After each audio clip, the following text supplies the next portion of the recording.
आम नागरिकलाई शास्ति दिने गरी यातायातहरू बन्द गर्ने, आन्दोलन गर्ने, बाटै बन्द गर्ने गर्नुहुन्छ। यो मुलुकको लोकतन्त्रले दिएको अधिकार हो।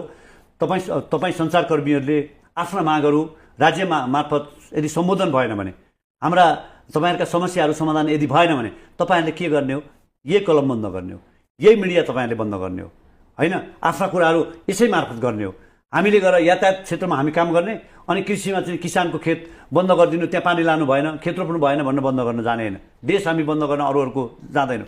हाम्रो जहाँ हो त्यसमा पनि नेपालको सार्वजनिक यातायात क्षेत्रले धेरै ठुलो बन्द गरेको छैन बहिनी, छैन। हामीले एकदमै अत्याचार, बिरालोलाई ढोका थुनेर चाहिँ कहीँ निस्किने पाल पनि बन्द गरेर हाने भने मात्रै उसले घाँटी समात्छ भने जस्तै हामीले कहिले पनि यस्तो किसिममा के भन्छ भने मुलुक सङ्कटमा परेको छ। म 63 सालदेखि महासङ्घमा नेतृत्वमा छु। सङ्कटमा राजनीतिक सङ्कटमै देश चलिरहेको छ। यो बहाना त्यो बहानामा चलिरहेको छ।